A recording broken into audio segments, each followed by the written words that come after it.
नमस्कार दोस्तों, स्वागत है आपका एक और नई कहानी में। तो चलिए कहानी शुरू करते हैं। आज मैं बड़े दिनों बाद अपने दोस्त के पास गया तो वो मुझे पास में ही डोसा खिलाने ले गया। मैंने और मेरे दोस्त देव ने जो 2 मसाला डोसा का ऑर्डर दिया और बैठकर बात करने लगे। और फिर कुछ देर बाद 2 लड़कियां आती हैं और हमारे सामने वाली सीट पर ही बैठ जाती हैं। मगर मेरा ध्यान नहीं गया, मैं देव से बात कर रहा था और बगल से लड़की की आवाज़ आई, सिद्धार्थ। हाँ दोस्तों, मेरा नाम ही सिद्धार्थ है। मैंने मुड़कर देखा तो वह जानवी थी। जानवी मेरे साथ स्कूल में पढ़ती थी और मेरी एक्स गर्लफ्रेंड भी थी। और फिर जानवी ने कहा, इतने दिनों बाद कहाँ हो, आजकल मिलते ही नहीं। मैंने जवाब देते हुए बोला, हाँ बस काम में बिजी हो गए तो वक्त ही नहीं मिलता। जानवी ने मुझसे और मैंने जानवी से उसका हालचाल पूछा और 15 से 20 मिनट तक हमारी बात हुई। उसके बाद मैंने जानवी को बाय बोला और जाने लगा तो जानवी ने मुझसे कहा, सुनो अपनी इंस्टाग्राम आईडी बता दो, वो पुराने वाली तो मिलती ही नहीं।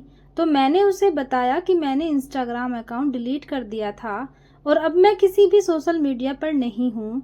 जानवी ने मुझे पूछा क्यों। मैंने जवाब देते हुए बोला, जिस दिन तुमने मुझे छोड़ा था उसी दिन सब हटा दिया था। जानवी ने अपनी नज़रें झुका ली और सॉरी बोला।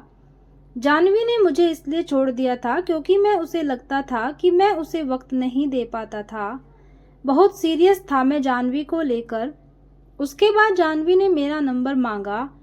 उस वक्त समझ नहीं आया कुछ और मैंने नंबर दे दिया। 3 साल हो चुके थे मुझे और जानवी को अलग हुए और मैं अब तक खुद को संभाल रहा था। उसके बाद जानवी का अगले दिन मैसेज आया और उसने पूछा, कोई गर्लफ्रेंड है या नहीं। मैंने नहीं कहते हुए जवाब दिया और बड़े डरते डरते जानवी से पूछा, तुम्हारा तो होगा बॉयफ्रेंड। तो जानवी कहती है, नहीं, तुम्हारे बाद एक बना था लेकिन उसके साथ भी ब्रेकअप हो गया।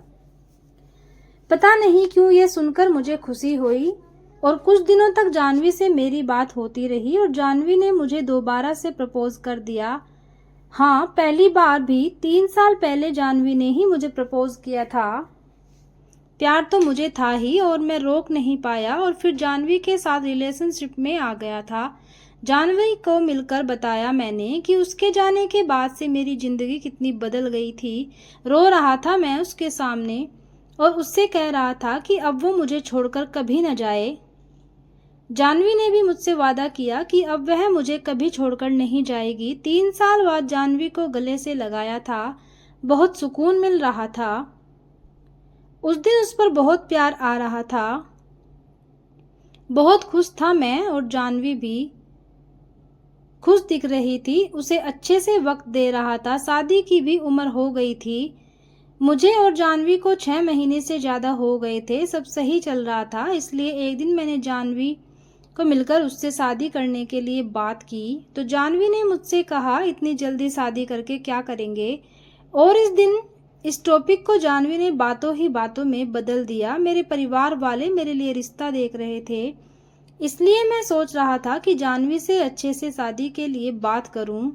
तो मैंने जानवी को मिलने बुलाया और फिर से शादी के लिए बोला, लेकिन जानवी, मुझे शादी नहीं करनी यार, अभी तुम थोड़ा रुको जाओ। मैंने उसे बताया कि मेरे परिवार वाले अब मुझे शादी के लिए फोर्स कर रहे हैं। मेरी उम्र बढ़ती जा रही है इसलिए वो डर रहे हैं। तो जानवी ने मुझसे कहा, यार क्या बोलूं तुम्हारे लिए, लेकिन मैं तो अभी नहीं कर पाऊंगी शादी। ये सुनकर मुझे बहुत बुरा लगा और फिर जानवी ने मुझसे बोला, अच्छा ठीक है, नाराज मत हो, हम लिव इन रह ले रहे हैं साथ में। मैंने मना करते हुए जानवी से कहा, लिव इन में साथ रहने से क्या होगा, शादी तो करेंगे ही ना, अभी ही कर ले रहे हैं, यही सोचना है कि लिव इन में रह रहे हैं। जानवी फिर भी मना कर रही थी। मैं समझ चुका था कि उसे मुझसे शादी ही नहीं करनी थी, बस टाइम पास कर रही है।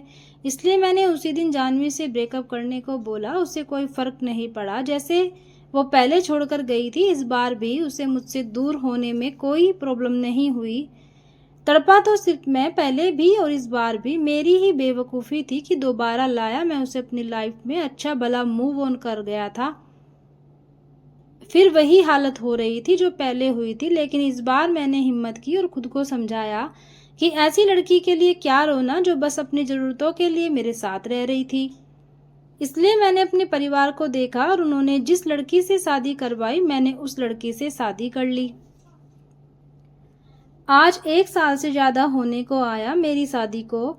मेरी पत्नी पूजा बहुत अच्छी लड़की है और मेरा ख्याल रखती है, मेरी हर बात मानती और मेरी हद से ज़्यादा इज्जत करती है, जो शायद जाह्नवी कभी नहीं कर पाती। इसलिए मैं अब खुश हूँ कि मुझे जाह्नवी नहीं मिली। अगर वो मिलती तो पूजा जैसी पत्नी नहीं मिलती। मुझे अब हर जन्म पूजा ही मिले, ऐसी दुआ मांगता हूँ। तो दोस्तों, ये थी आज की कहानी। कैसी लगी आपको ये कहानी हमें कमेंट बॉक्स में ज़रूर बताएं और कहानी को पूरा सुनने के लिए धन्यवाद।